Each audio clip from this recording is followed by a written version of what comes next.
I'm speaking with Dr. Saeed Ahghari, who in the late spring went to Haiti. Good afternoon. Good afternoon. So you went at the end of March to Haiti? Yes, we did, with an Haitian group named Light Path for Haiti,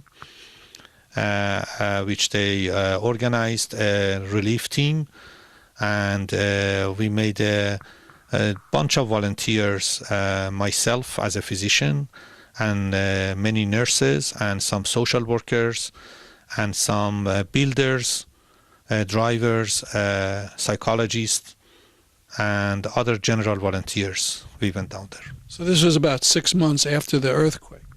Yeah, several months after the earthquake. Yes. So what were your first impressions when you you landed in Port-au-Prince? Yes, we landed in Port-au-Prince, and you land in a capital of a country. You expect, first of all, our opening was beautiful because the locals from Haiti were playing music for us, welcoming us. But it was a very sad, tearful music. It was not joyful, of course. There was nothing joyful to look at except destruction, both natural and man-made. Even in the airport area looked destroyed? Everywhere.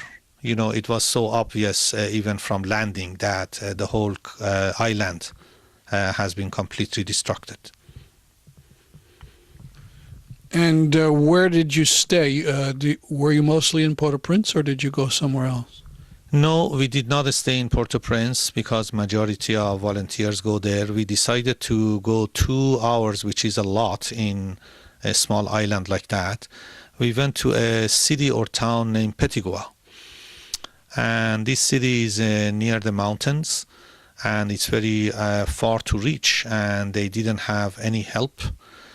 The only hospital of the city was without any doctor. One volunteer doctor was coming one Tuesday a week in the morning only, and no clinic.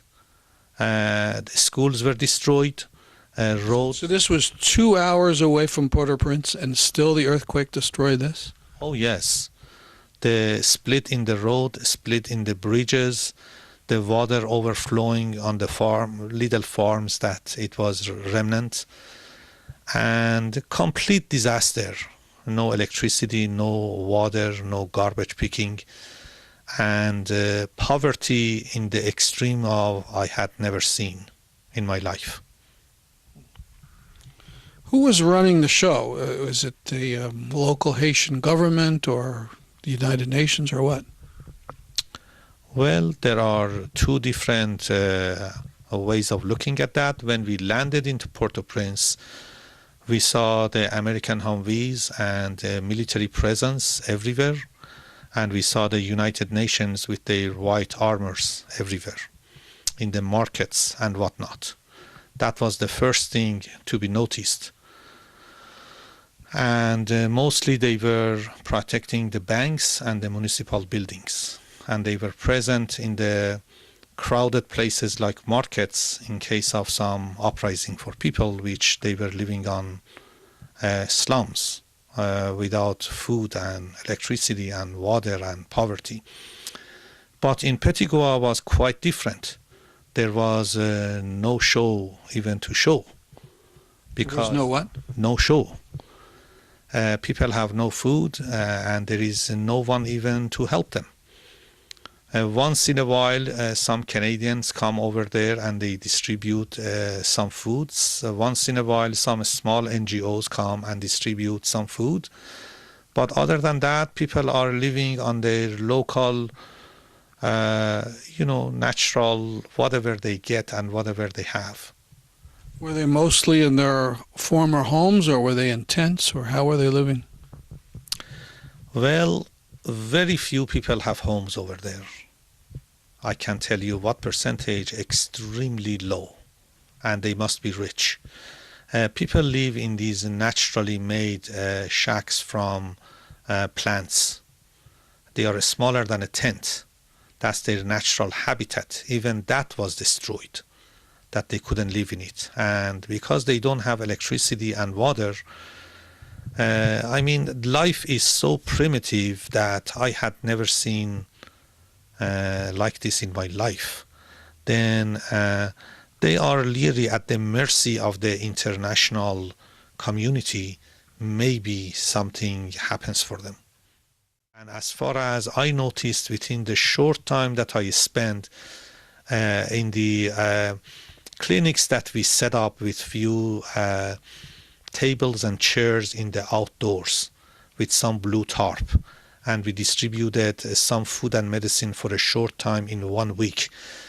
But the plan should be so magnificent and huge and big that I don't believe that there is such a solid plan for these people. We just read cholera is a big problem. In the space of a few days, about 160 people died in Haiti. Those numbers increased to 200, but as we know, these are just the formal numbers. The actual numbers, in reality of the medicine, you have to make them 10 times bigger at least. Therefore, 160 in the medical terminology means nothing. But having stagnant water and not having running water, no electricity, and being poor and being weak and having low immune system, the waterborne diseases and the airborne diseases and the small places that people jam together in small tents, if they have it, I am not surprised that cholera is going to spread. Now, how did you communicate with the people? What is the language that they speak? I forget the name of it. Creole.